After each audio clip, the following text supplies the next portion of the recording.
Amin. Wassalatu wassalamu ala al-mab'uthi rahmatan lil alamin. Nabiyyina Muhammadin wa ala alihi at-tayyibin at-tahirin wa sahabatihi ajma'in wa man saru ala nahjihim ila yaumiddin. Wa ba'd, ma'asyiral ikhwah a'azzakumullah. Kita lanjutkan. Waktunya singkat ya. Jadi ini sebenarnya terhitung murojaah dari apa yang sudah dibahas di Mabas. Ya, karena pernah kita sampaikan tentang arkanus shalah, wajibatus shalah, kemudian sunanus shalah, kemudian al-makruhat, ya, ini yang makruh di dalam salat, kemudian yang dilarang dan seterusnya. Baik. Tadi sampai 60 ya. Sekarang 61. Di antara kesalahan di dalam salat adalah sebagian orang yang salat ada yang jika sujud dia menjadikan kedua telapak tangannya sejajar dengan lututnya. Bisa dibayangkan? Ini dia tidak meletakkan tangannya itu sejajar dengan telinganya atau pundaknya ketika sujud, tetapi dia mensejajarkan tangannya itu di lututnya. Bisa dibayangkan? Nah, jadi kayak orang mau salto gitu. Iya kan? Iya. Mana tadi? Baik, tentunya yang benar adalah menjadikan kedua telapak tangan sejajar dengan pundak atau telinga sewaktu sujud, seperti yang diriwayatkan oleh Al-Imam At-Tirmidzi mengenai sifat salat Nabi sallallahu alaihi wasallam. Ya, di situ rawi mengatakan wa naha yadayhi an janbayhi. Ya, yakni Rasulullah sallallahu alaihi wasallam menjauhkan kedua tangan beliau dari ini apa? Perutnya. Wa wada'a kaffaihi hadwa mankibaihi, dan beliau meletakkan dua tangannya sejajar dengan pundaknya. Ini ketika sujud. Nah, itu adalah posisi yang benar. Kemudian yang ke-62, sebagian orang yang sholat ada yang jika mengucapkan salam setelah imamnya atau mengucapkan salam sewaktu sholat sendirian, dia menggerakkan kepalanya dengan mengangkat dan merundukkannya dari berpaling ke kanan dan ke kirinya. Bisa dibayangkan? Ini saya mau salam gitu. Assalamualaikum. Gitu. Ya kan? Kemudian Assalamualaikum. Pernah lihat? Pernah, saya pernah. Baik, ini adalah sesuatu yang tidak disyariatkan karena memang tidak ada tuntunannya dari Nabi Shallallahu Alaihi Wasallam. Ini yang diriwayatkan mengenai sifat salamnya Nabi Shallallahu Alaihi Wasallam itu adalah beliau menoleh ya ke arah kanan sampai terlihat putih pipinya beliau. Gitu. Dan tidak ada di situ rawi menyebutkan beliau mengangkat kepalanya kemudian merundukkan gitu, nggak ada. Ini hanya apa? Menoleh seperti biasa. 63, hanya sedikit menoleh ke arah kanan dan ke arah kiri sewaktu mengucapkan dua salam. Baik, nah ini dalilnya juga sama yang kita sebutkan tadi, yakni Nabi SAW ketika beliau salam, ya beliau menoleh sampai terlihat putih pipi beliau, yakni secara sempurna menolehnya. Baik, namun terkadang ada juga riwayat yang disebutkan dari Aisyah radhiyallahu anha bahwasanya beliau pernah salam di dalam sholat beliau itu hanya satu kali salam. Itu menoleh ke arah kanan, itu pun hanya sedikit. Ya, tidak sampai apa? Full seperti ini. Tetapi hanya menoleh sedikit. Ya misalnya salam, satu kali salam. Assalamualaikum warahmatullahi wabarakatuh. Nah, cuma seperti ini aja. Dan itu satu kali. Ya, ini salam kedua yang sunnahnya itu tidak dilakukan oleh Nabi. Nah, ini juga termasuk dari sunnah. Maka hendaknya terkadang kita lakukan.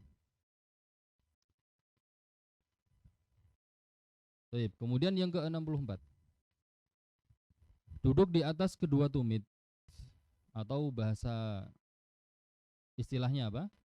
Al-iqa'. Ya, iqa'. Ini duduk di atas kedua tumit bagian belakang kaki dalam sholat tanpa ada kebutuhan. Baik. Iqa' mungkin yang dimaksud oleh penulis di sini adalah ketika sedang tahiyat awal. bukan ketika duduk di antara dua sujud, tetapi di tahiyat awal atau di tahiyat akhir. Nah, melakukan iqa tanpa ada keperluannya. Tapi kalau di antara dua sujud diperbolehkan tidak? Boleh. Ya, Ibnu Abbas radhiyallahu taala anhu pernah ditanya oleh Tawus mengenai al-iqa. Iqa tahu kan ya? Yakni duduk kemudian di atas dua ini tumit itu. Jadi dua-duanya ditegakkan kemudian duduk di atasnya itu. Ada yang belum ada gambaran? Coba Pak Bagus.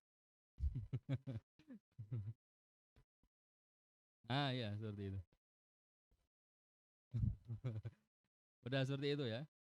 Baik, ya Kak.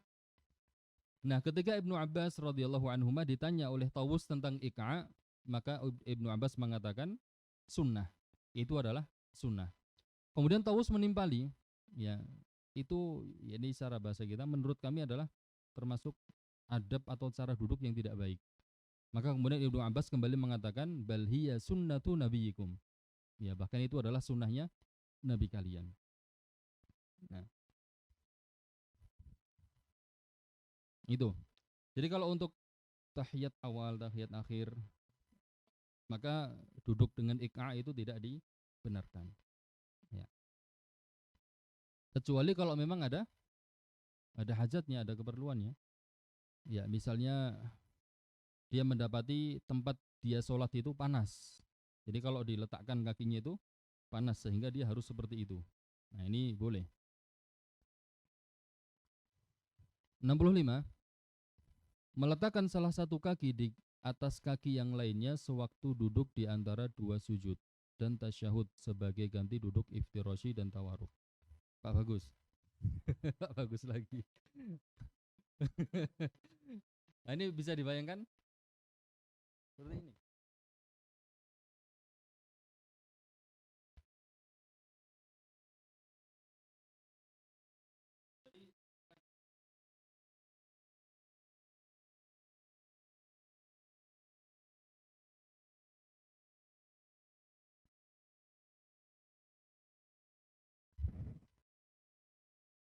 Baik, itu adalah kesalahan. Tentunya yang benar adalah eh, terlepas dari khilaf yang sholat dengan satu tahiyat itu ya, apakah dengan tawaruk atau iftirosh, terlepas dari itu ya maka hendaknya dia ketika tahiyat akhir itu duduk, kalau nggak iftirosh apa tawaruk. Ya, kalau untuk 4 rakaat ya ini yang memiliki 2 tahiyat maka tawaruk. Kemudian yang berapa tadi? 66 ya. Menunjuk dengan jari-jari kedua tangan di dalam kedua tasyahud. Ini berarti. Iya ya? Iya kan? Yang antum pahami gimana? Menunjuk dengan jari-jari kedua tangan di dalam kedua tasyahud. Atau gini? Eh, dengan jari-jari kedua tangan. Kedua tangan berarti kanan kiri. Gini ya? Gini. Kayak mungkin anak antum kalau sholat begitu. Ya kan? Biasanya anak kecil kalau sholat, ikut sholat itu nunjuknya nggak cuma satu tapi dua-duanya. Eh? Buat mukul setonnya biar mantep dua gitu. Taib yang benar adalah menunjuk dengan jari telunjuk tangan kanan di dalam kedua tasyahud. Ini awal dan akhir. Ya, seperti yang disebutkan dalam hadis itu, wa asyara bi usbu'ihi.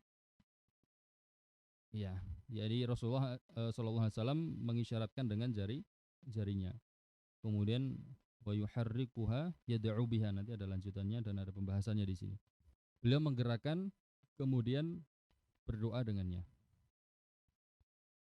67. Menunjuk dengan jari telunjuk. Sama ini ya. Sama ini. Kalau yang kedua apa ini? Menunjuk dengan jari telunjuk tangan kanan dan kiri di dalam kedua tasyahud. Pertama begini. Oh gitu.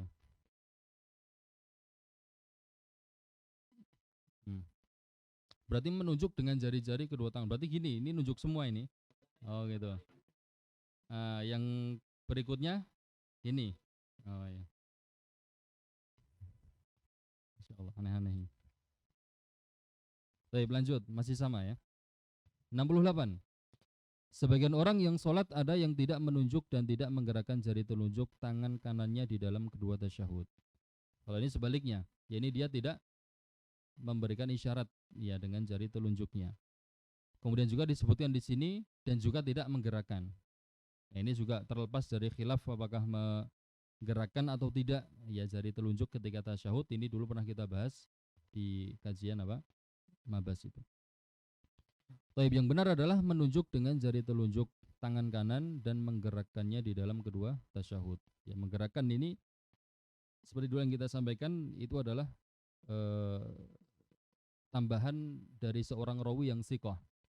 Ya, tambahan dari seorang rawi yang sikoh. Meskipun rawi yang sikoh ini di dalam menambahkan itu dia menyelisihi rawi-rawi yang lainnya yang juga sama-sama sikoh. Dan para ulama, iya, Ziyadah Ibnu Qudamah, nah, para ulama mengatakan ketika ada rawi yang sikoh, ya dia meriwayatkan sesuatu yang menyelisihi dari rawi yang lainnya yang sama-sama sikohnya, maka riwayat yang berupa tambahan ini diterima, diamalkan. Termasuk di dalam masalah menggerakkan jari. Itu diamalkan.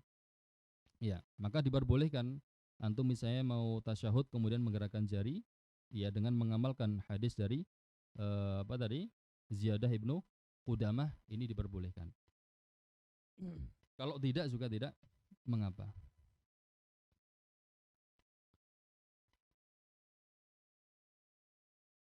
69. Merenggangkan jari-jari kedua tangan sewaktu menaruh keduanya pada kedua paha dalam posisi duduk di antara dua sujud. Ini ketika berada di antara dua sujud, ini tangan ini tidak dirapatkan. Ya, tetapi begini. Mungkin memegang lututnya kemudian gini gitu ya.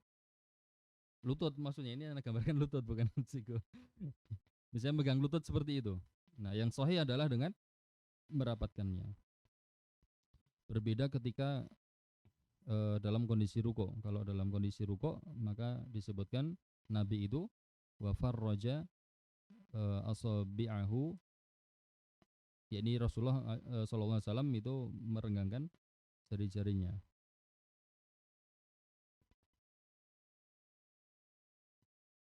Kemudian yang ke-70, sebagian orang yang sholat ada yang jika mengucap salam dari sholat dia menggerakkan tangan kanannya ke kanan dan tangan kirinya ke kiri. Ini begini, lagi sholat ya kan, Assalamualaikum, menoleh sambil membuka. Iya, kemudian ke kiri juga Assalamualaikum membuka begini. Kemudian setelah itu ini, ya kan biasanya begitu kan. Nah, ini ada larangannya, ya ini ada pengingkaran dari Nabi SAW. Cuman saya tadi cari-cari riwayatnya saya soalnya pernah mendengarkan dari Syekh Al-Bukhari, Akram Al-Bukhari ya, yang dari itu Saudi itu, pengajar Masjid Nabawi, waktu daurah Musnad Al-Imam Asy-Syafi'i. Nah, itu kita melewati hadis tersebut. Tadi anak baca cari, mungkin karena waktunya mepet ya. Saya cari-cari qadarullah belum ketemu. Jadi itu ada pengingkaran dari Nabi SAW. Memang sebagian sahabat dulu ada yang melakukan seperti itu. Kemudian diingkari oleh Nabi. Ya, diingkari oleh Nabi. Ini kalau dibahasakan kita, itu kenapa kalian melakukan yang demikian itu? Ya, ini kalau kalian hendak salam maka ya ini salamlah dengan menengok ke arah kanan, ya dan seterusnya. Ini tidak perlu membuka tangan seperti ini kanan dan kiri. Ya, ini ada di dalam Musnad Al-Imam Asy-Syafi'i.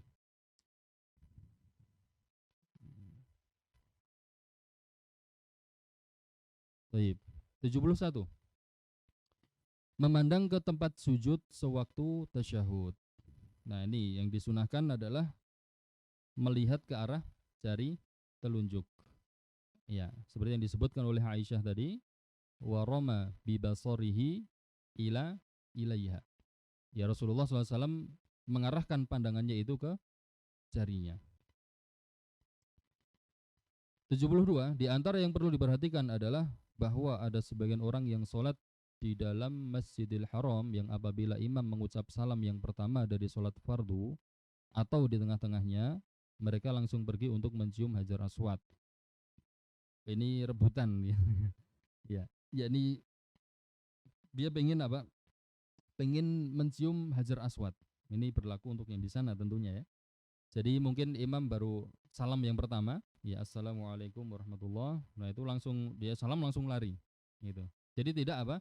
Tidak salam yang kedua. Karena memang salam yang kedua itu hukumnya sunnah. Kalau misalnya ditinggalkan dengan sengaja itu juga tidak mengapa. Ya ini sholatnya tetap sah. Nah tentunya yang di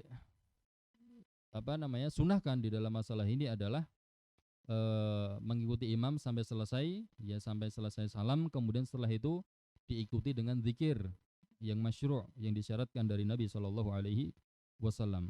Kemudian kalau sudah selesai maka boleh dia langsung pergi untuk mencium Hajar Aswad. Kemudian yang ke-73, sebagian orang yang sholat ada yang jika ketinggalan 1 rakaat atau lebih, mereka berdiri untuk mengqadha rakaat yang tertinggal itu sewaktu imam mengucapkan salam yang pertama, atau bersamaan dengannya, atau di tengah-tengah ucapan salam yang kedua. Jadi ini imam belum selesai salam, belum sempurna, kemudian dia langsung bersegera berdiri untuk menyempurnakan rakaat yang tertinggal. Misalnya imam baru assalamualaikum warahmatullah, dia langsung berdiri. Itu maksudnya. Nah ini dimasukkan oleh al-muallif termasuk dari kesalahan. Meskipun kalau dilakukan juga tetap apa? Tetap sah sholatnya. Gitu. Cuman di dalam mengikuti imam itu dia tidak sempurna. Padahal Nabi mengatakan innama ju'ilal imamu liyu'tamma bih. Sungguhnya imam itu dijadikan imam untuk diikuti.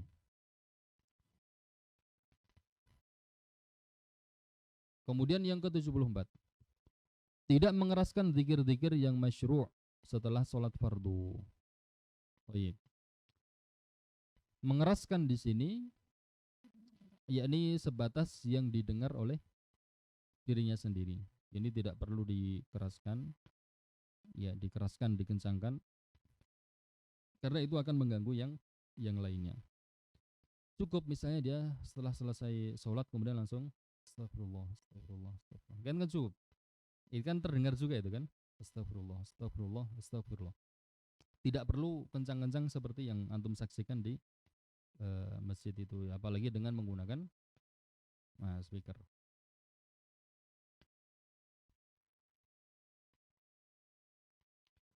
(75) Meninggalkan zikir pada setiap habis sholat fardu secara total. Nah ini setelah selesai sholat nggak zikir sama sekali, ya salam, setelah itu langsung pergi.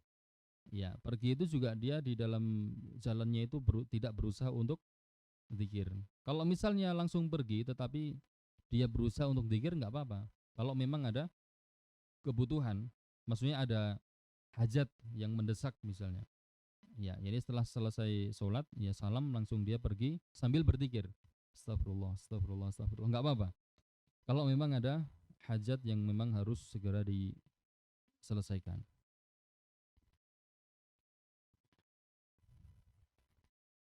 (76)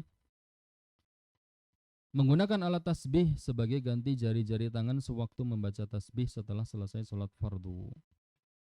Baik. Ini tentu yang utama adalah menggunakan jari ya untuk berzikir seperti yang disebutkan di dalam fatwanya Syekh Abdul Aziz bin Baz dan juga Syekh Muhammad bin Saleh Al-Utsaimin rahimahumallahu taala. 77. Sehabis sholat fardu dan sebelum memulai zikir, makmum bersalaman atau berjabatan tangan dengan orang yang ada di sebelah kanannya dan yang berada di sebelah kirinya dengan mengucapkan taqabbalallah. Baik, ini juga sesuatu yang tidak diajarkan, tidak disyariatkan oleh Rasulullah SAW dan juga tidak pula dilakukan oleh para sahabat beliau. Ya, maka perbuatan yang tidak ada tuntunannya dan ajarannya dari Nabi Shallallahu Alaihi Wasallam, ya maka itu tertolak. Ya seperti dalam hadis Aisyah radhiyallahu anha, ya dalam riwayat Bukhari dan juga Muslim, man ahdatsa fi amrina hadza ma laysa minhu fahuwa raddun. Terus satu lagi lafadznya gimana? Man amila amalan laysa alaihi amruna fahuwa raddun. Maksudnya mendoakan, maksudnya baik gitu kan? Taqabbalallah, semoga Allah menerima ibadah kita gitu maksudnya.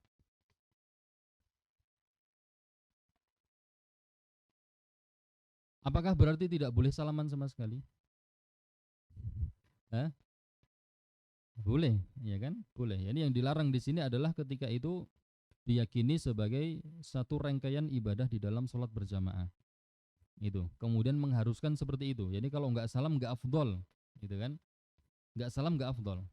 Ya sampai dia salam, bahkan sampai ada yang menengok ke sana semuanya kan. Saf yang pertama sejauh jangkauan tangan dia gitu.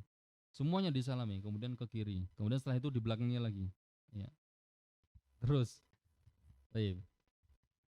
Sesuai dengan kaidah itu, laukana khairan lasabaquna ilai. Kalau seandainya perkara itu baik, niscaya mereka, yakni para sahabat dan bahkan Nabi sallallahu alaihi wasallam akan mendahului kita di dalam masalah tersebut. 78. Melakukan 2 rakaat salat tahiyatul masjid atau sunnah rawatib atau sunnah mutlak atau salat yang terlewatkan sewaktu muadzin mengucapkan iqamah. Baik. Ini jelas ya, kalau sudah dikumandangkan iqamah maka tidak ada salat kecuali salat fardu. Ya, maka ini tidak boleh dilakukan.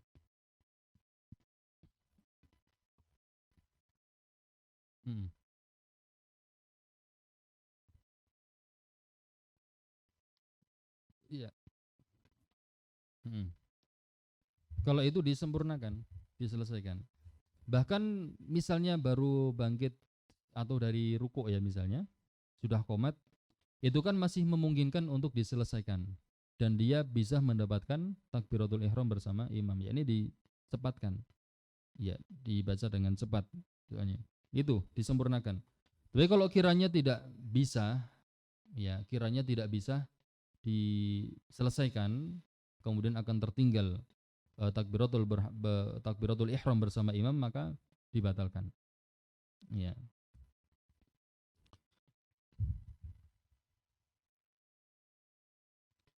Nah, di situ kan ada lafadz itu kan, la sholata. Tidak ada solat. Nah, ini kemarin apa itu? Nafyus sihah atau nafyul kamal? Nafyul kamal.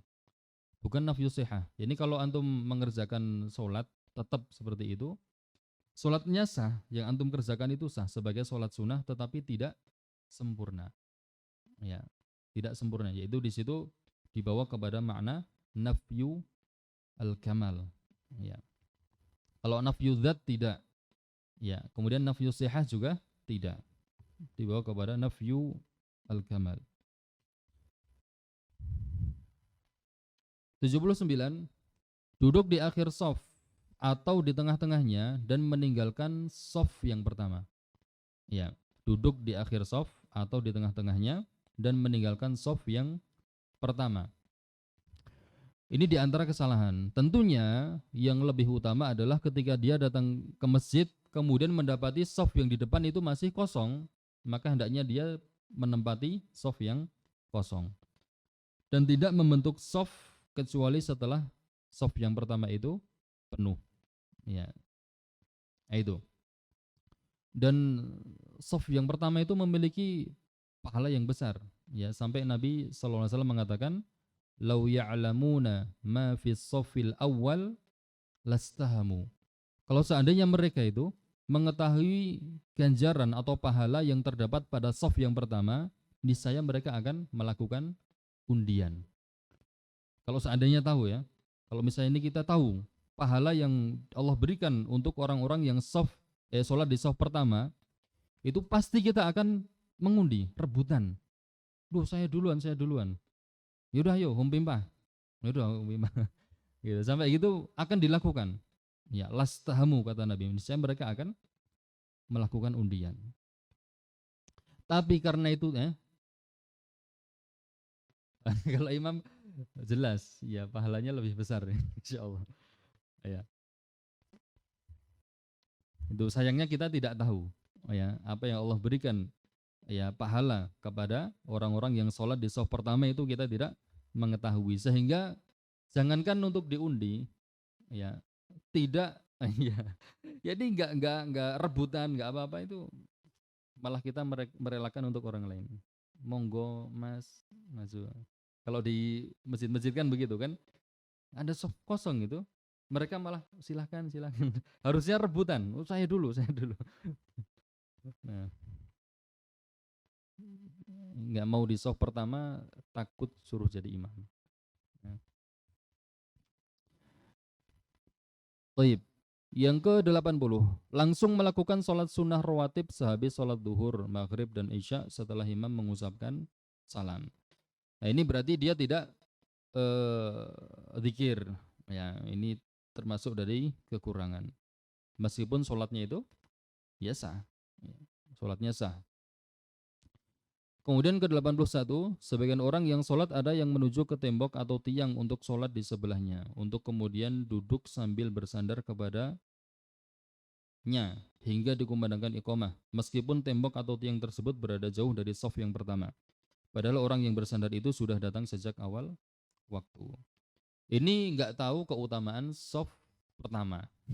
Iya kan ya, kalau tahu ya tadi masa sama ya dalilnya sama lau ya'lamuna ma fi shafil awal lastahamu. Ya, yang benar adalah itu tadi dianjurkan bagi orang yang datang di awal waktu agar maju ke shaf yang pertama dan berada di dekat imam, terutama orang-orang yang sudah balik. Dan tidak masalah bagi anak-anak yang sudah tamyiz ya, untuk maju ke shaf yang pertama. Ini juga yang kemarin Ana sampaikan di Mabas juga. Kalau ada anak-anak yang dia datang lebih awal kemudian menempati shaf yang pertama, itu tidak boleh ya orang yang dewasa menyuruh mereka untuk mundur ke belakang ketika sudah iqomah. Itu. Bahkan itu disebutkan oleh Syekh Muhammad bin Shalih Al-Utsaimin ketika beliau mensyarah hadis itu, la yuqimur rajulu rajula min majlisihi tsumma yajlisu fihi. Ini tidak boleh seorang itu menyuruh orang lain berdiri dari tempat duduknya kemudian dia menempati tempat tersebut. Ada larangannya. Nah, ini dijadikan dalil oleh Syekh Al-Utsaimin rahimahullah ya termasuk berlaku untuk anak kecil yang datang di shaf yang pertama. Ini orang yang dewasa tidak boleh menyuruh mereka apa? Mundur ke belakang. Ya, karena ini masuk dalam larangan itu. Ketika antum baru datang telat, ya kan? Antum mau shaf yang pertama sudah penuh. Di situ ada anak kecil, kemudian, anak kecil mundur. Kamu nggak boleh di sini. Ini masuk dalam larangan tersebut. Ya, artinya antum mengambil hak anak kecil tadi itu dengan zalim. Itu. Terus bagaimana kalau anak itu bercanda? Gitu kan? Kalau misalnya anak itu bercanda dan sudah ma'ruf ya si fulan ini anak ini kalau dia sholat meskipun nggak ada temannya dia bercanda. Jadi lari ke sana ke sini. Nah, dalam kondisi seperti ini diperbolehkan. Ya, tapi kalau misalnya dikenal anak itu adalah anak yang sudah mumayyiz misalnya, dia meskipun sholat kadang masih nengok-nengok tetapi tidak mengganggu yang lainnya. Tidak jalan ke sana kemari, maka ini tidak boleh diambil haknya. Ya. Nah, kalau belakang imam nggak boleh. Ya. Enggak, maksudnya kalau belakang imam anak kecil itu nggak boleh. Cukup digeser. Itu yang penting dia sama-sama mendapatkan di soft pertama. Ini.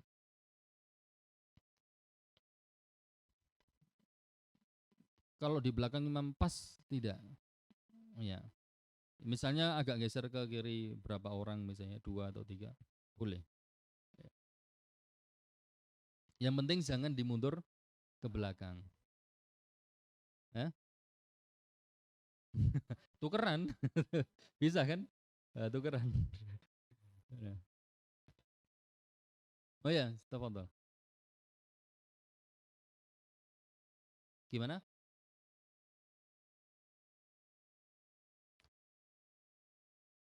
Oh gitu. Enggak harus. Yang penting dia adalah orang yang apa namanya? Yang disebutkan oleh Nabi SAW, liyalini. Hadisnya gimana itu? Eh, liyalini ahadukum ah ulin dul ahlam ulunuha wadabil ahlam. Ya. Jadi yang memiliki naam. Nah itu. Ya, ini yang apa dia sudah balik misalnya, kemudian orang yang berakal. Ini maksudnya dia adalah orang yang memiliki ilmu ya di dalam masalah sholat ya terkait masalah rukun-rukunnya, wajib-wajibnya, ya sunnahnya dan lain sebagainya. Agar apa? Ketika imam itu dia salah ya atau misalnya dia batal, dia bisa menggantikan imam tersebut. Nah, kalau yang di belakangnya anak kecil bingung atau orang yang tidak tahu hukum tentang masalah sholat, imamnya batal kemudian imamnya memberikan isyarat untuk maju yang di belakangnya, nggak mau. Disuruh imam nggak mau, akhirnya mama bingung, siapa ini? Iya. Jadi kalau untuk masalah pakaian enggak ya, mau dia pakai seragam PT atau ya, yang penting auratnya tertutup dengan sempurna.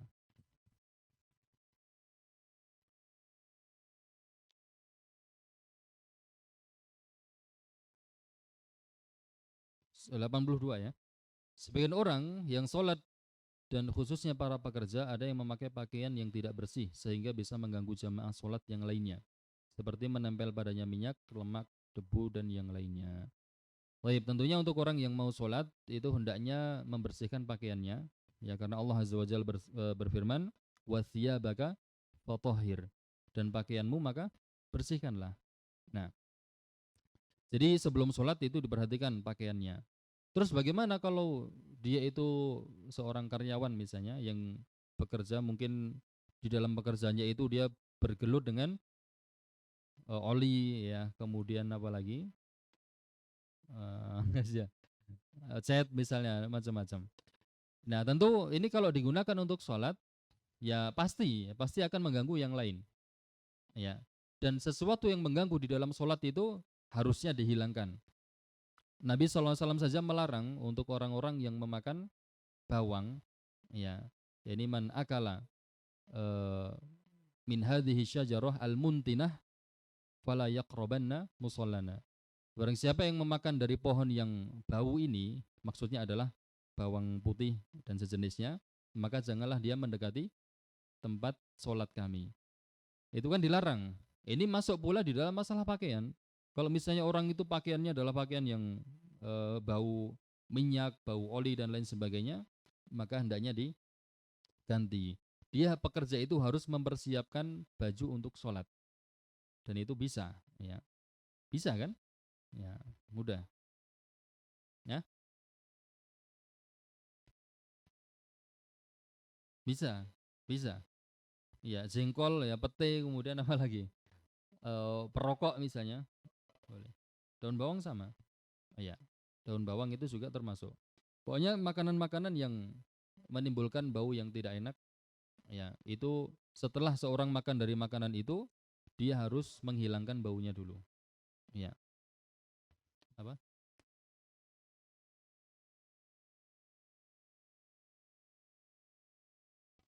Iya, yang penting tidak menimbulkan aroma itu. Iya, tidak menimbulkan aroma itu. Daun bawangnya, enak itu kan. Iya. Lo ngomongin makanan nih. Iya. Enggak, dibersihkan dulu. Dibersihkan. Heeh. Iya. Iya, cuma dibersihkan. Dibersihkan. Iya, cara dibersihkannya ya apa? Kalau makan bawang misalnya biar tidak bau maka dimasak. Ya, dimasak. Kalau jengkol mau dimasak atau tidak, ya bau. Ya. Iya, tapi enak dan itu laris ya.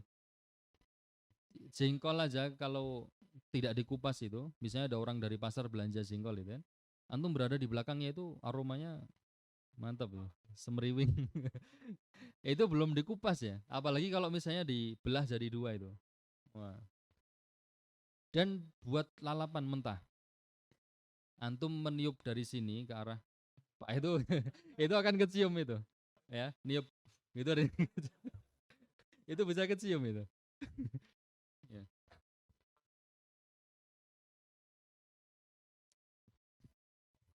Hmm. Dibersihkan dulu. Meskipun sampai tertinggal jamaah. Ya, dibersihkan dulu.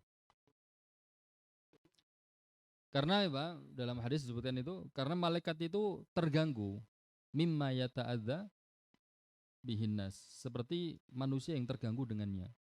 Jadi sama seperti manusia. Manusia ketika ada di sampingnya itu orang yang sholat habis makan jengkol misalnya, kemudian sendawa, gitu, masuk ke hidung kita, terganggu itu kan. Nah malaikat sama seperti itu. Hmm. Pakai masker ya. Nah, pakai masker sudah apa namanya? Ilahnya sudah hilang. Ilahnya sudah hilang. Jadi dia tidak uh, ya. Malaikat nah itu. Karena alasannya ilahnya di situ malaikat yang terganggu ya, malaikatnya. Malaikat itu bisa terganggu sebagaimana manusia terganggu. Tapi ala kulli hal ya ini setelah makan itu yang penting dibersihkan aja. Ya antum gosok gigi. Kalau masih belum hilang juga makan permen. Ya atau bubukan kopi itu dimakan. Ya, bisa hilang gitu kan. Nah,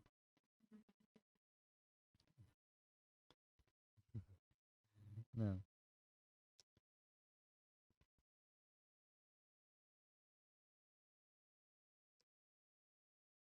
tadi apa ngomongin ini?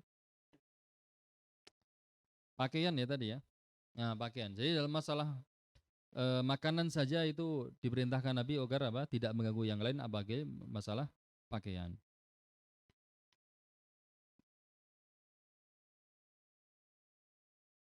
Di majelis ilmu. Hmm. Hmm. Maksudnya kalau datang ke masjid bukan untuk sholat tapi untuk uh, Allah alam kalau secara dohir nasnya itu apa namanya larangannya untuk ini sholat saja.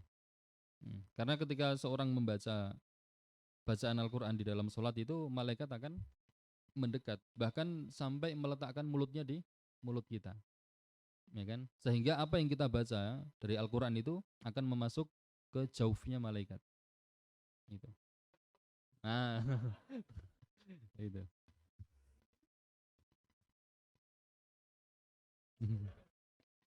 Jengkol itu lebih laris daripada daging. Iya kalau di tempat hajatan itu ada jengkol ada daging, yang lebih cepat habisnya itu jengkol. Iya kan? Pengalaman soalnya gitu. Hmm. Baik, 83.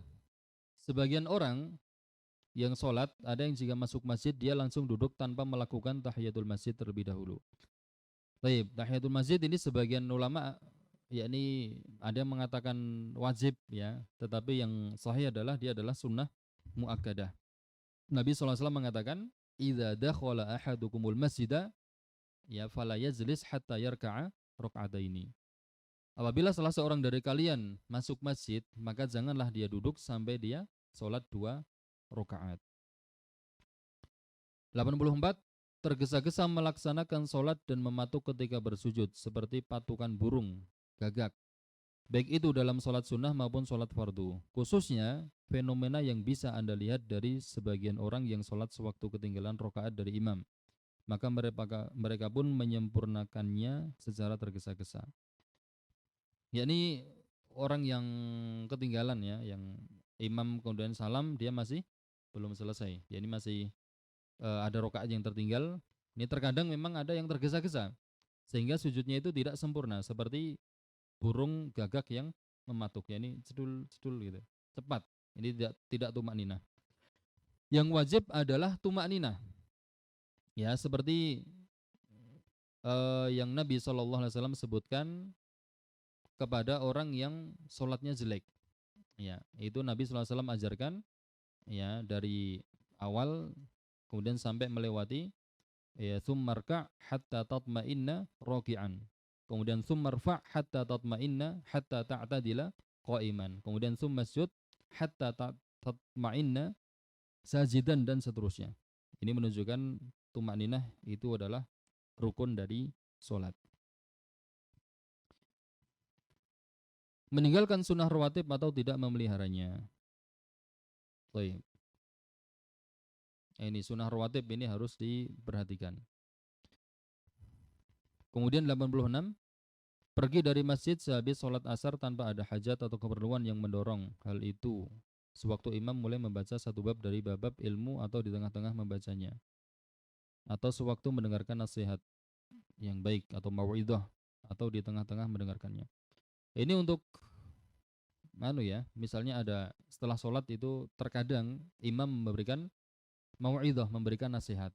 Nah ini menurut beliau ini suatu yang tidak baik kalau misalnya dia itu tergesa-gesa untuk meninggalkan majelis tersebut tanpa adanya hajat, ya, tidak ada keperluan yang mendesak. Ya ini lebih utamanya ya menurut apa yang ditulis oleh penulis di sini adalah mendengarkan mau'idhah dari imam.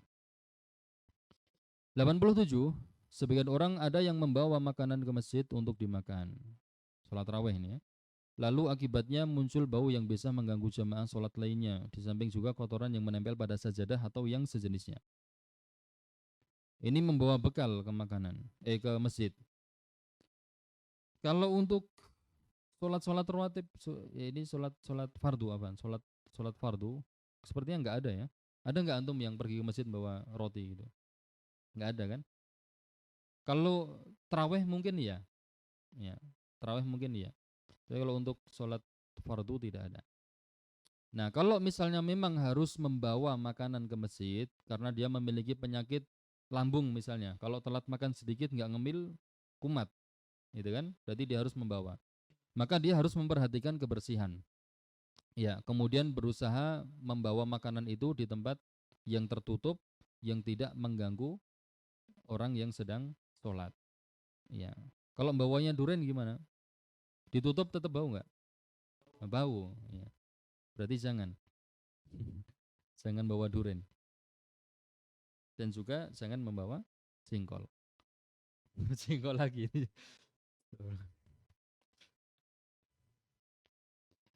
88.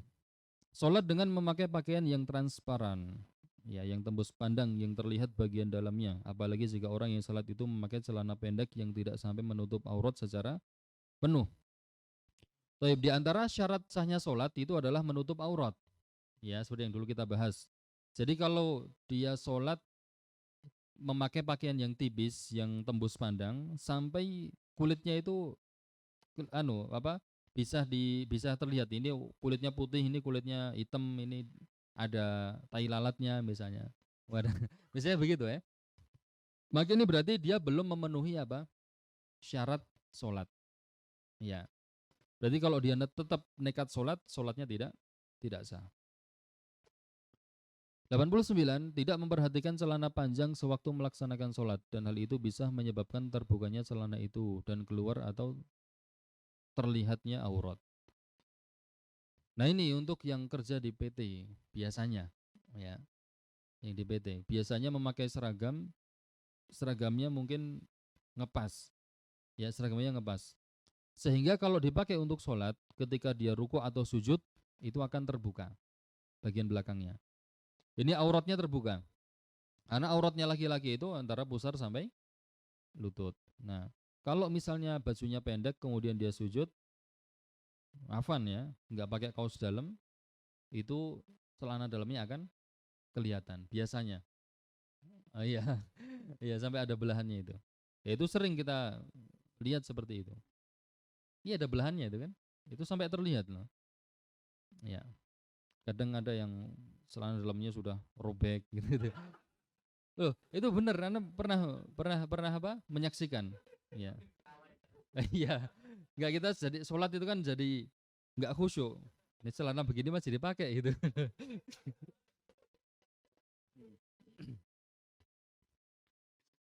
Baik. Nah, kalau misalnya dari awal itu sudah terlihat tidak memenuhi syarat itu ya, sudah sangat kecil, dan menurut donnya itu kemungkinan besar kalau dia ruku akan menyingkap. Ini berarti juga dia belum memenuhi syarat sahnya sholat. Ya, bagaimana kalau nggak ada seragam yang lain? Maka dia bisa menutupnya dengan kaos dalam. Ya, kaos dalam dipakai, ditutupkan. Ya, meskipun itu nanti bajunya menyingkap, dia masih tertutup. Tafadhol.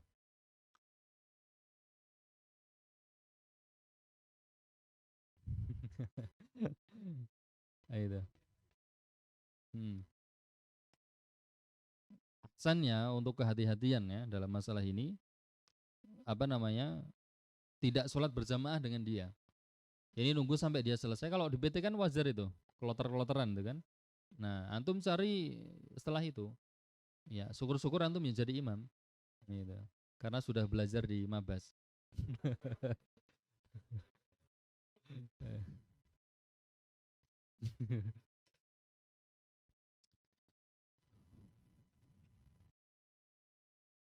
90. Masih ini cepat aja ya. Sebagian orang yang sholat ada yang jika masuk masjid ketika jamaah sedang melakukan sholat tarawih pada bulan Ramadan, mereka menuju ke suatu tempat dari bagian masjid dan melakukan sholat isya. Lalu setelah itu mereka masuk untuk sholat tarawih bersama imam. Hal itu karena mereka meyakini bahwa sholat isya di belakang orang yang sedang sholat tarawih tidak sah, serta meyakini bolehnya sholat sendirian. Ini terkait masalah perbedaan di dalam masalah niat ya antara imam dengan makmum. Ini jelas diperbolehkan. Misalnya imam dia sholat niatnya adalah sholat tarawih, sholat sunnah, maka makmum bermakmum untuk sholat wajib di belakang imam tersebut diperbolehkan. Ya, diperbolehkan. Jadi misalnya baru pulang dari PT mau ikut tarawih, itu kan, itu sudah mulai tarawihnya, kita belum sholat isya. Nah itu kita mengikuti imam, jangan sholat sendiri. Yang mengikuti imam, kita niatnya adalah sholat isya. Nah imam sholatnya niatnya adalah sholat tarawih. Itu sah. Kemudian 91. Sholat sendirian di belakang shaf, padahal masih bisa mengisi ruang kosong pada shaf yang di depannya. Nah, ini juga masih sama dengan yang di awal tadi ya. Jadi menyempurnakan shaf yang pertama dulu. Ya. Melangkahi leher orang-orang yang sedang sholat dan menyakiti mereka oleh karena terlambat datang lebih awal. Nah ini songong. Ya. Jadi datangnya telat, tapi dia pengen di depan. Sehingga dia melewati orang-orang yang sholat. Lagi ada orang sholat sunnah misalnya, dia melompati pundaknya. Ya pengen maju ke depan. Maka ini tidak layak dilakukan. Kalau pengen mendapatkan soft yang terdepan, maka dia harus datang lebih awal.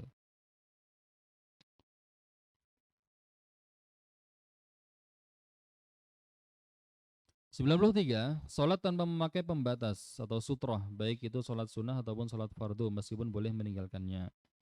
Ini juga pernah belum lama ya kita bahas di Mabas, ya terkait masalah sutroh. Ini tujuannya adalah untuk menghalangi atau memberitahu kepada orang yang mungkin akan melewati dia agar tidak melewati tempat sujudnya. Ya, ini memakai sutroh. Kemudian di situ ada komentar dari Syekh Abdullah bin Jibrin, ya, yakni dibolehkan meninggalkannya, yakni tidak memakai sutroh jika tidak khawatir ada orang yang berjalan di depannya. Dulu juga pernah kita bahas ini. Misalnya sholat di pinggir tembok, itu kan nggak mungkin khawatir ada dilewati orang kan, gitu. Kecuali apa kemarin? Kalau orang itu bisa menembus tembok, gitu. Ya, ya, ya masalah tidak membatalkan sholat. Kemudian 94, berjalan di depan orang yang sedang sholat. Ini juga ma'ruf, ya dilarang. Berbicara pada hari Jumat ketika imam sedang khutbah. Ini juga ma'ruf ini ya, insya Allah tidak ada dari antum yang seperti itu. Jangankan berbicara, ini memainkan kerikil ya, atau misalnya memainkan kunci. Antum Jumatan bawa motor kemudian kuncinya antum mainkan begini-begini, gitu kan? Itu termasuk dari berbuat sia-sia yang bisa menghilangkan apa pahala Jumat. Hmm. Itu tidak boleh bersuara.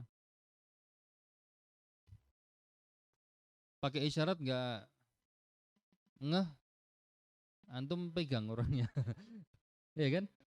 Dipegang. Ah, iya, ditarik kemudian ditempatkan di soft dipisah. Hmm. Boleh nggak apa-apa.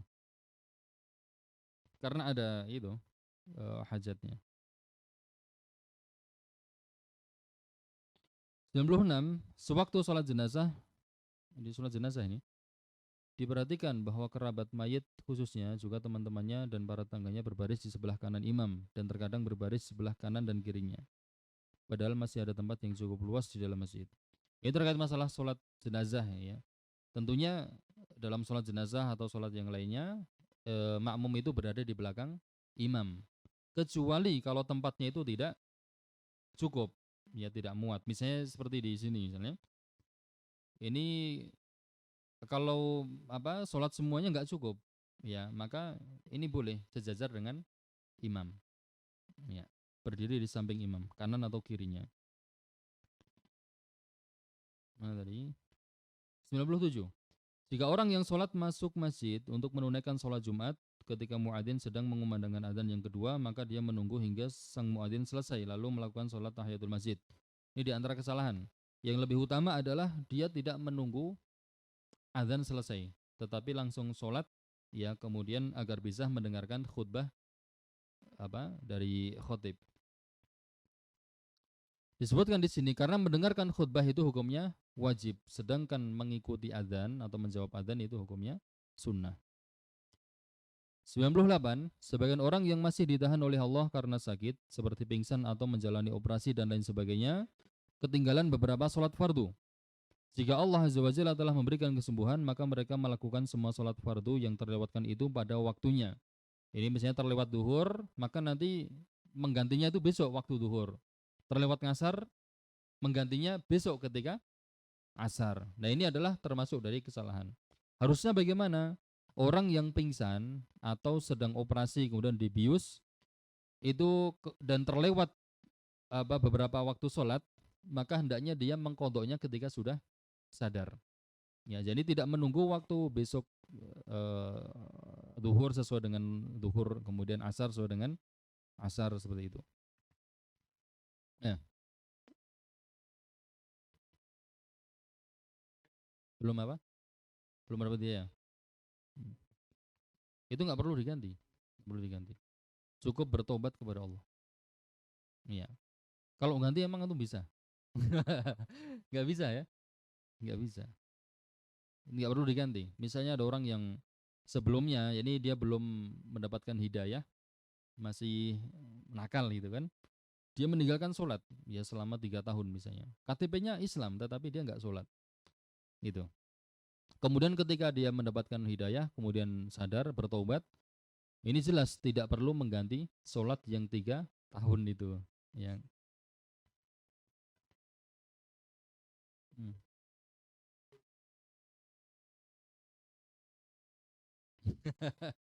Nah itu, Allah alam, saya nggak tahu, nggak tahu, nggak tahu saya. Hmm. Mungkin disamakan seperti itu. Ya, ini sesuai dengan misalnya 2 hari ya, diurut ya subuh, duhur, asar, maghrib dan seterusnya.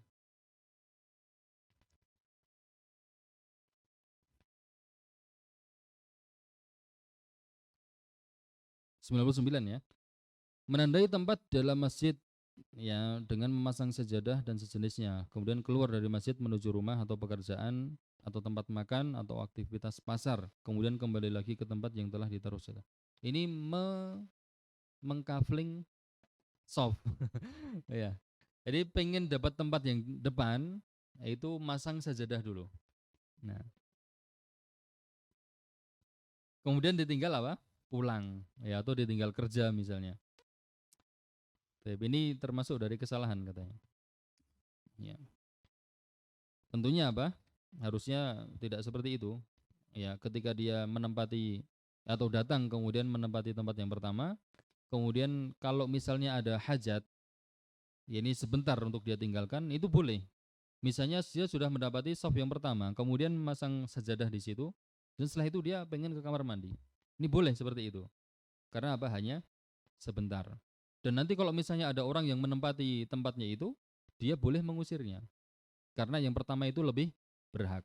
Tapi kalau ditinggal pulang ke rumah dulu ya, kemudian ya makan sholat terawihnya jam 8, tapi dia masang sajadahnya jam berapa misalnya? Iya, atau pokoknya jauh-jauh sebelum waktunya. Dan ini disebutkan oleh al-mu'alif banyak terjadi di Masjidil Haram. 100. Memakai celana panjang yang ketat yang sangat membatasi gerak anggota badan, khususnya bagian aurat yang vital. Tapi tentunya dalam adab sholat itu memakai pakaian yang sopan, ya. Tidak boleh pakaian yang ketat. 101. Menaikkan rambut dan pakaian ketika orang yang sholat menyentuh tanah di dalam sholat. Ini menyibakkan rambut. Ya misalnya mau sujud kemudian seperti ini kan. Jadi hukumnya sama seperti orang yang mengusap ini dahinya. Itu kan kalau diusap terus menerus kan dilarang sama Nabi kan. Kalaupun hanya melakukan dan harus, itu hanya sekali saja diusap. Nah untuk masalah ini juga sama. Ya kalau misalnya dia setiap mau sujud gini dulu kan. Kemudian nanti sujud yang kedua gini lagi misalnya. Ini akan menyibukkan dari sholatnya dan membuat tidak khusyuk. Harusnya bagaimana? Memakai peci. Atau kalau tidak punya peci, rambutnya dipotong. Itu sudah kan selesai kan? 100 berapa tadi? 2. Menguncir rambut kepala sewaktu sholat. Dikucir ke belakang gitu ya. Nah, selayaknya apa? Tidak dikucir. Atau ya ini penampilan yang rapi, rambutnya disisir, kemudian memakai peci atau sorban atau yang lainnya. 103. Tersenyum atau tertawa terbahak-bahak sewaktu sholat. Kalau tertawa jelas membatalkan sholat. Ya, tertawa terbahak-bahak sampai dia keluar suaranya. Tapi kalau hanya sekedar senyum, ini tidak membatalkan sholat. Ya, jadi selayaknya orang yang sholat itu dia sholat dengan khusyuk, kemudian dia hendaknya menyadari bahwasanya dia sedang mengagungkan Allah Subhanahu wa taala, dia sedang menghadap Allah Subhanahu wa taala. 104. Tidak menjawab ucapan salam orang yang memberi salam kepada orang yang sedang sholat. Ya. Jadi ketika antum sedang sholat sunnah misalnya, kemudian ada teman antum yang datang, nggak tahu kalau antum sedang sholat, kemudian dia memberikan salam, Assalamualaikum. Antum kalau mendengar itu, ya itu dijawab tetapi dengan isyarat. Seperti Nabi SAW pernah ketika beliau sedang sholat, itu seorang sahabat memberi salam kepada beliau, maka beliau memberikan isyarat dengan tangannya. Ya, gambarannya seperti ini. Misalnya sedang sholat, kemudian salam, menjawabnya dengan seperti ini. Ini diarahkan ke bawah. Ya, bukan begini, bukan. Paham tuh? Assalamualaikum. Gitu. Kemudian antum memberikan isyarat seperti ini. Nah, ini adalah isyarat apa? Yang dilakukan oleh Nabi Shallallahu Alaihi Wasallam.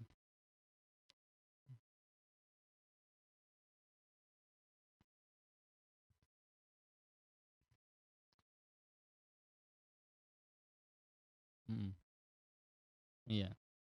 Kalau apa? Takbirnya.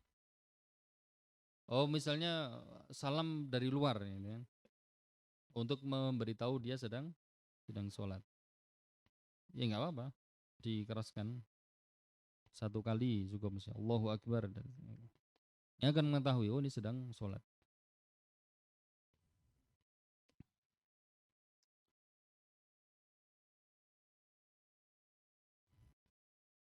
105 ya. Memakai pakaian, terutama kaos yang bergambar satu atau lebih makhluk bernyawa sewaktu sholat, seperti gambar manusia, hewan, burung, dan yang lainnya. Ya, ini memakai kaos yang bernyawa, ini ada larangannya ya. dalam rumah saja ketika di situ terdapat lukisan ya atau gambar makhluk yang bernyawa, itu malaikat tidak akan memasuki rumah tersebut. Maka ini sebaiknya dihindari apalagi ketika sedang sholat. Sholat pakai kaos Dagadu Jogja itu. Sekarang masih ada nggak sih? Masih. Kalau dulu kan Dagadu itu yang ngetren kan. Itu kan kata-katanya lucu-lucu gitu. Lucu-lucu. Ada gambarnya kemudian ada tulisannya. Ya. Ya. Kaos dikasih rompi sholat. Enggak apa-apa. Ya, yang penting gambar atau tulisannya itu tertutup. Ya.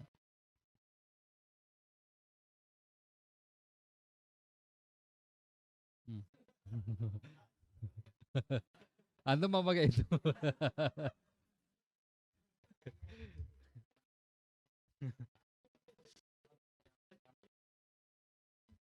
Kalau bis itu, bis itu nggak jelas ya. Meskipun meskipun cuma dikasih mata, dikasih itu, dia bukan makhluk hidup. Oh, ya, bukan makhluk hidup. Pakainya, itu sama, sama. Iya. Nama ada tulisan PT apa gitu? Bukan nggak boleh. Boleh antum memakai itu sah, sholatnya sah. Ya sholatnya sah. Cuman yang dipermasalahkan di sini tuh mengganggu yang lain itu. Kalau misalnya PT yang nama PT itu sudah terbiasa dibaca kan, maksudnya insya Allah nggak mengganggu, insya Allah nggak mengganggu. Tapi kalau misalnya ada tulisan yang agak panjang gitu, apalagi sampai berapa paragraf, itu mesti dibaca, ya dibaca. Iya, tapi begini. Atau misalnya merek sarung gitu, ini juga. Sampai saya itu pernah, biasanya sarung itu kan mereknya gajah duduk gitu kan. Yang terkenal kan itu. Jadi saya lihat itu gajah geluduk gitu. Sampai saya itu ini bener apa salah ini tulisannya? Gitu. Iya diulangi baca lagi. Jadi sampai memastikan, oh ternyata memang geluduk gitu. Bukan gajah duduk ya. Jadi itu tiruannya, bukan gajah duduknya. Iya.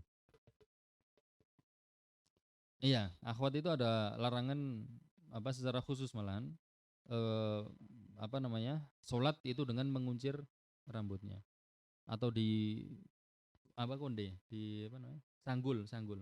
Sanggul tau kan? Itu. Disebutkan di sini. Dulu pernah Anda sampaikan di kajian Ummahat itu. Ya. Ini kalau mau sholat itu diuraikan, dilepas. Kecuali kalau di itu, di Kelabang tau nggak tuh di Kelabang? Bahasa Indonesia apa? Di Kepang, ya di Kepang. Kalau di ya itu bahasanya gitu. Di Kelabang ya. Saya tahunya itu di Kelabang.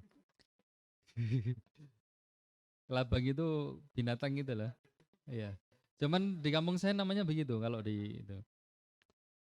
Nah, kalau seperti itu nggak apa-apa malahan. Ya, bahkan di dalam sholat apa dalam mandi janabah saja untuk akhwat itu tidak melepas itu nggak apa-apa. Ya, tidak melepas apa? Ya kepangan tadi nggak apa-apa. Apa? Karena itu menyulitkan. Alasannya itu ilahnya itu karena menyulitkan. Mm-mm, gitu. Jadi boleh wanita itu mandi janabah dengan seperti itu.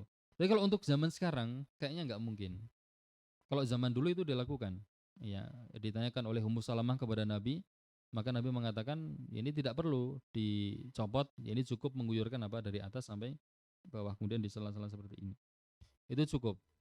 Ya. Tapi kalau sekarang sepertinya enggak. Karena apa? Kalau sudah diguyur ya, kemudian enggak dibuka seperti itu, bau nanti dan keringnya akan lama. Nah, itu. Baik, dilanjutkan dulu. Masih banyak. Sampai mana tadi? 106 ya. Melakukan sholat sunnah rawatib atau tahiyatul masjid atau sholat sunnah yang terlewatkan atau yang lainnya setelah dikumandangkan iqamah. Sampai walaupun hal itu menyebabkan ketinggalan rakaat yang pertama. Yang tadi sudah ya? Sudah. 107. Melakukan sholat sunnah mutlak setelah sholat asar. Ini jelas ada larangannya. Setelah asar ataupun setelah subuh. Sholat sunat mutlak tidak diperbolehkan. Tetapi kalau sholat sunnah yang memiliki sebab, ini para ulama memberikan kelonggaran, ya ini diperbolehkan. Seperti tahiyatul masjid atau sholat sunnah setelah wudhu, ya atau sholat apa lagi? Hah? Sholat wudhu sudah tadi ya. Itu dan sejenisnya. Kemudian yang 108, cukup berwudhu saja untuk melaksanakan sholat Jumat. Nah ini tentang masalah mandi hari Jumat. Ya ini menurut pendapat yang kuat adalah sunnah muakkadah. 109, sebagian orang yang sholat ada yang bersiwak di tengah-tengah khutbah Jumat. Lagi khutbah kemudian gini-gini ya. Taib. Untuk adab di dalam khutbah sholat Jumat itu hendaknya makmum atau jamaah itu mendengarkan khotib, ya, dengan khusyuk, tidak disibukkan dengan perkara yang lainnya. 110, meremehkan najis yang menempel pada badan atau pakaian seperti tetes darah dan lain sebagainya. Demikian pula pada tempat yang dipakai untuk sholat. Ini juga termasuk dari syarat sahnya sholat adalah membersihkan apa? Pakaian, ya, kemudian tempat yang digunakan untuk sholat itu harus bebas dari najis. Tapi kalau ada najis yang sedikit, itu bagaimana? Sedikit najisnya. Ma'fu, ya diperbolehkan, ya ini dimaafkan. Ya. Wa yu'fa an qalilin minan najasah, ya ini dimaafkan dari najis yang sedikit. 111, masih dalam keadaan junub sewaktu berada di masjid seperti sedang haid atau nifas. Ya jelas. Kalau hanya melewati itu tidak mengapa, tapi kalau untuk berdiam di masjid dalam kondisi junub maka itu dilarang. 112, sebagian orang ada yang mengisi waktunya dengan tidur, padahal mereka berada dalam masjid untuk menanti ditegakkannya sholat. Mereka tetap seperti ini hingga akhirnya mereka melakukan sholat. Tapi kalau sudah, ini sebenarnya sesuatu yang diperbolehkan juga, ya boleh. Tetapi yang dimaksudkan oleh penulis di sini adalah agar orang yang sudah berada di masjid untuk menanti sholat itu hendaknya memanfaatkan waktunya untuk hal-hal yang bermanfaat, ya untuk zikir, membaca Al-Quran, untuk berdoa, atau membaca artikel-artikel yang berisi tentang ilmu dan lain sebagainya. 113, sholat di antara tiang-tiang. Ini juga kemarin barusan kita bahas, tanpa ada kebutuhan, padahal masih ada shaf yang tidak terisi oleh satupun jamaah sholat. Ini pernah disebutkan, ya, dari riwayat An-Nasa'i dan hadisnya sahih. Kunna nattaqi ala hada atau kunna nattaqi hada ala ahdi Rasulillah sallallahu alaihi wasallam. Ini kami dahulu di zaman Nabi itu menghindari ini, maksudnya adalah tiang, ya, ini membentuk shaf di antara tiang-tiang itu. Kemudian dari Muawiyah bin Murrah juga sama mengatakan, ya, kunna nunha, ya, an-nasufa bainas sawari. Kami dahulu dilarang oleh Nabi sallallahu alaihi wasallam untuk membuat shaf di antara tiang-tiang. Kemudian wa natrudu anha torda. Hmm.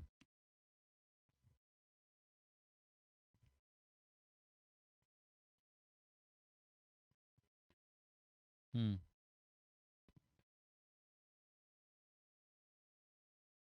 Hmm.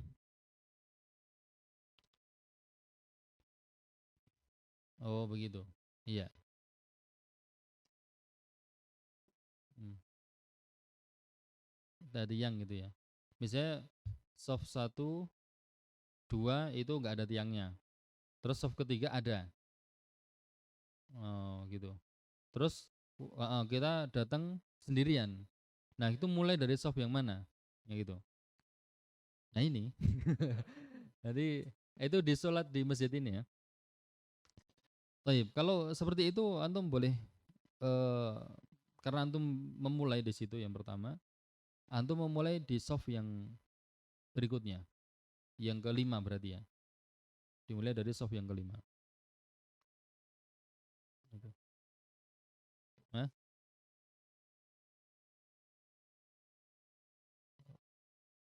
Itu mau nggak mau harus mengikuti. Gitu. Jadi larangan di sini itu bukan ini, bukan akibatnya itu bukan sampai merusak sholat, itu tidak. Gitu. Tapi hukumnya apa? Makruh. Ya, hukumnya makruh. Jadi tidak sampai merusak sholat. Gitu. Ya sholat jamaahnya tetap dihitung jamaah. Ya.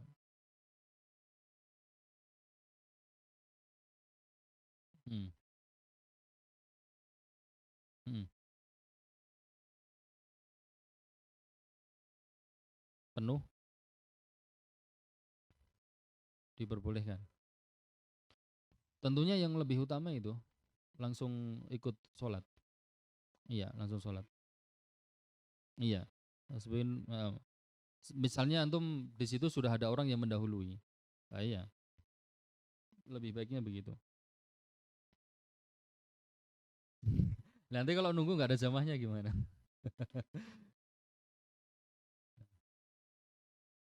Baik. Yang ke 114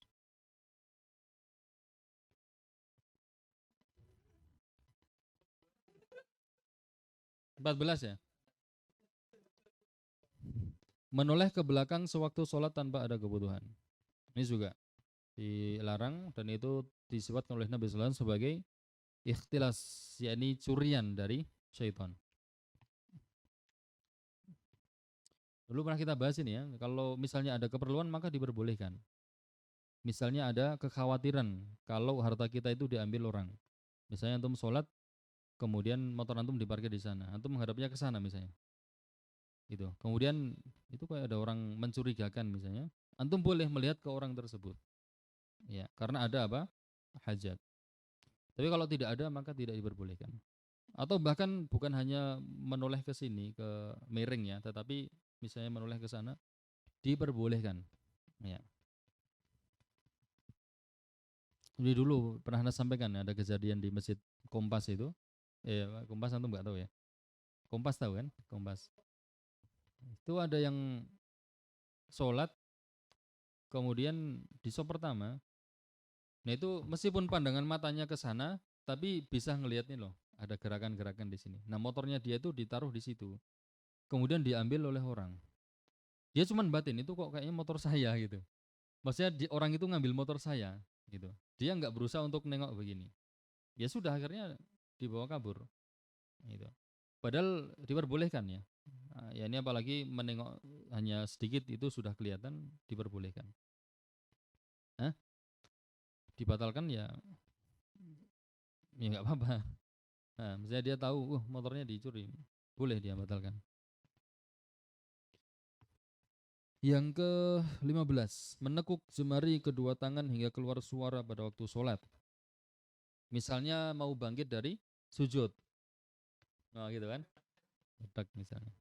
Atau sedang apa begini kemudian, nah gini-gini. Jadi sedang sedekap begini kemudian gini-gini. Atau misalnya sami Allahu liman hamidah kemudian rotok keleduk gitu sambil nunggu. Nah, atau kakinya kakinya sengaja dipukulkan ya. Ya. 116 menggeliatkan badan sewaktu sholat, ngulet. Ya.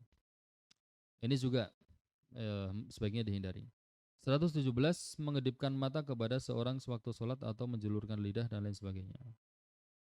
Nah, ini juga anak kecil nih biasanya. 118 banyak bergerak dalam sholat dan ini terlihat sewaktu membenahi atau membetulkan sorban atau igal atau memandang arloji atau memainkan hidung atau mengeluarkan siwak. Iya. Dan lain sebagainya, yakni gerakan-gerakan yang membuat seorang itu tersibukkan dengan gerakannya dari sholat, ya dari jadi mengganggu kekhusyuan. Maka tentu ini tidak diperbolehkan, ya sebaiknya dihindari. 119 sebagian orang yang sholat ada yang memanjangkan sujud yang kedua pada rakaat yang terakhir. Nah ini banyak dilakukan ya. Jadi misalnya dia ingin mengamalkan hadis itu, jadi eh, kondisi seorang hamba yang paling dekat kepada roknya itu adalah ketika sujud. Maka berbanyaklah doa di waktu sujud. Nah, ingin mengamalkan hadis ini, tetapi pengamalannya dia khususkan itu di setiap akhir rokaat di sujud yang kedua. Kalau dikhususkan ini tidak diperbolehkan. Ya, karena di dalam masalah pengkhususan itu membutuhkan kepada dalil. Kalau tidak ada dalil yang mengkhususkan maka tidak boleh. Ya, terus bagaimana? Dia boleh sujud di eh, rokaat keberapa, ya ini berapapun, kemudian dia berdoa memanjangkan sujudnya diperbolehkan. Yang terakhir, tidak membedakan antara rukun-rukun sholat, kewajiban-kewajibannya, syarat-syaratnya, dan kesunahan-kesunahannya yang bersifat ucapan maupun perbuatan. Taib ini harus dipelajari. Alhamdulillah antum sudah selesai ya di Mabas, yakni rukun sholat, wajib sholat, sunah-sunah sholat, dan seterusnya. Ya, ini hendaknya diperhatikan agar kita bisa mengetahui apa yang harus kita lakukan ketika kita melakukan kesalahan atau lupa terhadap entah itu rukun atau wajib atau yang lainnya. Taib, itu yang bisa kita sampaikan di sesi yang kedua. Dan cepat ini ya karena banyak 221. Ya, dan insya Allah secara keseluruhannya atau eh, kebanyakan dari apa yang dibahas di sini itu sudah disampaikan di Mabas. Ya. Sedikit lagi ada pertanyaan mungkin? Banyak. Ini dulu. Nanti ya. Tafadhol.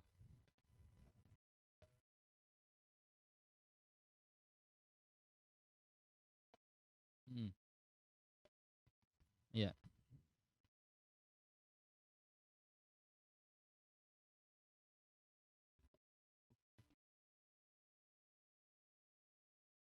Ya. Hmm. Ya. Baik. Kedua.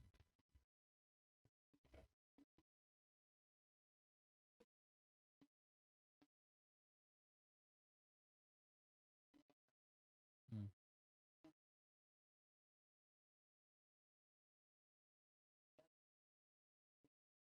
Hmm. Baik.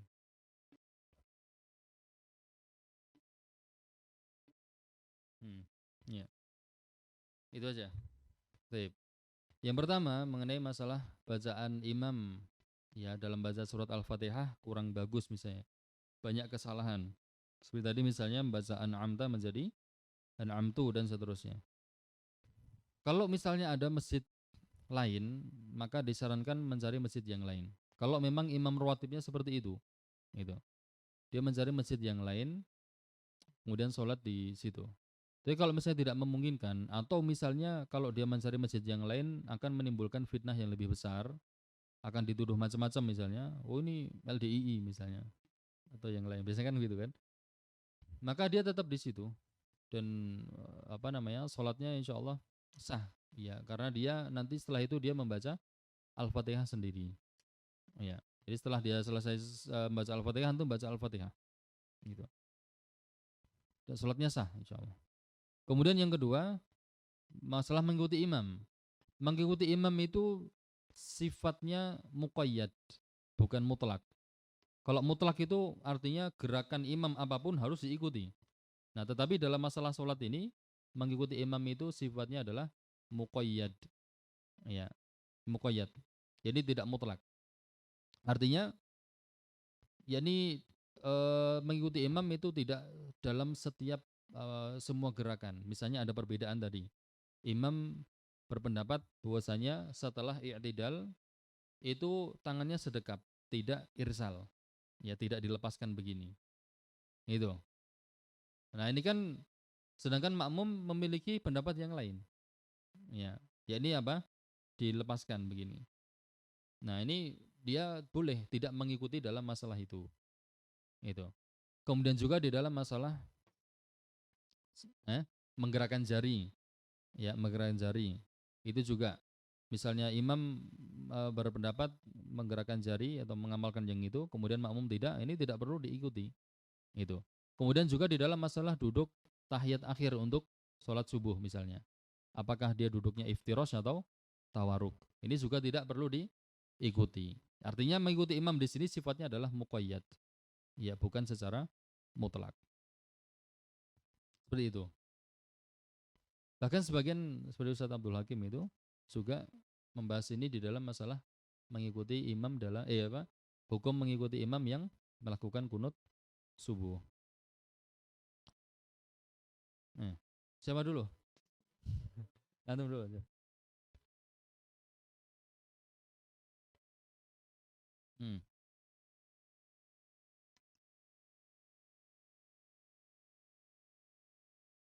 Hmm.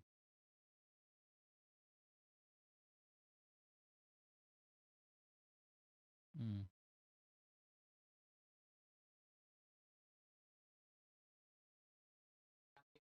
Hmm. Tetes itu banyak nggak? Iya.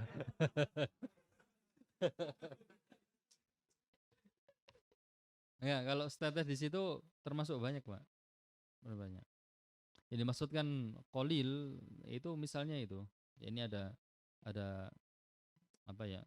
Cipratan kemudian tidak terlihat misalnya. Dia tahu itu ada cipratannya, cuman nggak terlihat bekasnya. Itu termasuk sedikit yang dimaafkan. Tapi kalau seret gitu tadi, itu antum lihat bekasnya ada, maka harus dibersihkan. Iya, harus dibersihkan. Kalau cuman seret kan sedikit, anu ya, maksudnya basahnya itu bekasnya sedikit. Itu mudah dibersihkan. Jadi antum alirkan air di situ, udah di bagian yang kena itu aja. Udah setelah itu diperes sedikit ya, udah langsung dipakai lagi. Iya. Ya, terakhir sudah pada pengen nyate ini.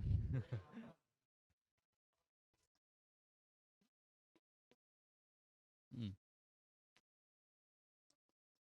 Apa apa?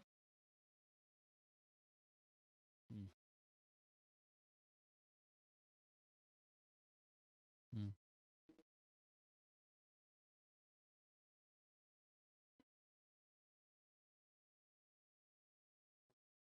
Hmm.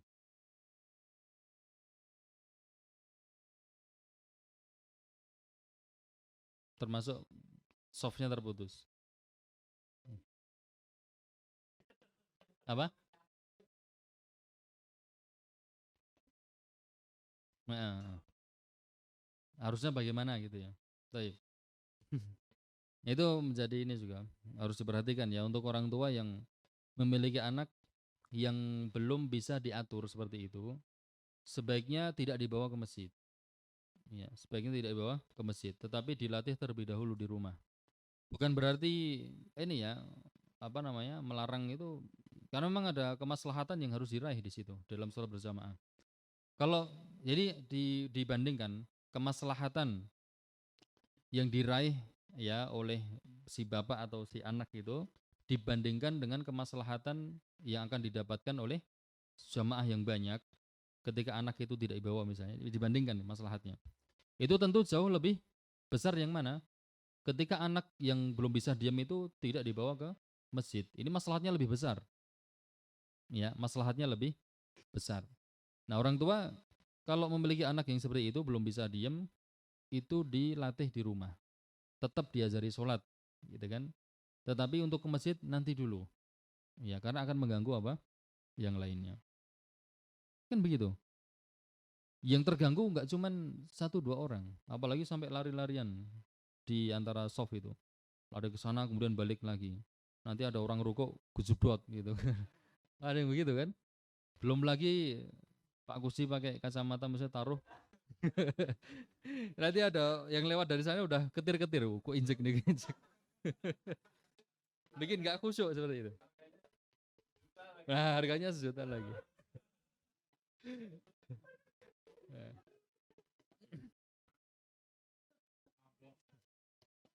begitu nanti nggak apa-apa disampaikan ke jamaah. Ya, ini bagi yang memiliki anak yang belum bisa diatur, ya ini masih belum bisa diem dari tempat dia sholat, maka sebaiknya jangan dibawa ke masjid.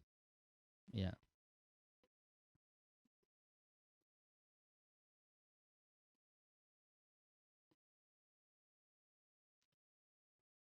kalau dicegah kemungkinan setelah itu dia bisa diem nggak apa-apa. Tapi kalau dicegah nanti kita takbir dia lari lagi gitu. Iya kan? Itu nggak usah. Hmm. Hmm. Iya, membatalkan salat. Nah, iya untuk kemaslahatan yang lebih besar, nggak apa-apa. Terus kalau kayak tadi misalnya lanjutannya, softnya kan jadi kosong itu, jadi kosong. Kemudian anaknya nggak balik-balik, maka ini boleh diisi. Dan memang harus diisi. Ya, karena kalau tidak diisi itu akan terputus softnya. Geser, geser. Oh gitu. Orang tuanya nggak mau geser juga. Hmm. Batin.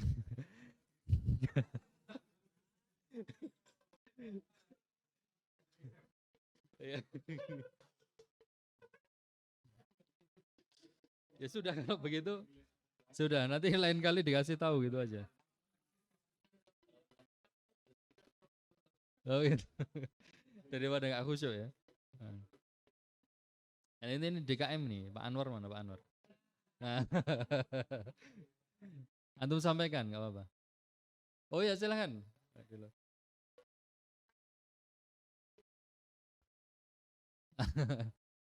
Bawa anak perempuan. Iya. Kalau belum belum balik nggak apa-apa. Boleh. Enggak termasuk. Iya. Enggak termasuk. Hmm. Ya karena dia dihukumi seperti ini. Ya ini disamakan antara laki-laki dengan ya ini yang dihitungi seperti orang yang belum berakal gitu. Ya, diperbolehkan. Cuman tentunya yang lebih eh, utamanya lebih afdolnya ya bersama dengan perempuan. Itu orang tuanya lagi Pak Anwar nih kasih tahu. Sampaikan. Nah, itu bisa seperti itu.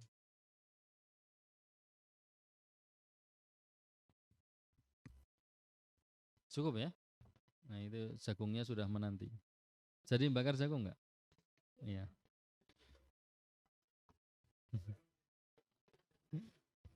Tapi insya Allah kita lanjutkan ba'da subuh ya. Ba'da subuh. Jadi sudah dapat 120. Masih kurang 101. Ya. Berarti 50-50 ya insya Allah ya. Atau 60-40. Baik, kita akhiri. Subhanakallahumma wa bihamdika asyhadu an la ilaha illa anta astaghfiruka wa atubu ilaik. Wassalamualaikum warahmatullahi wabarakatuh.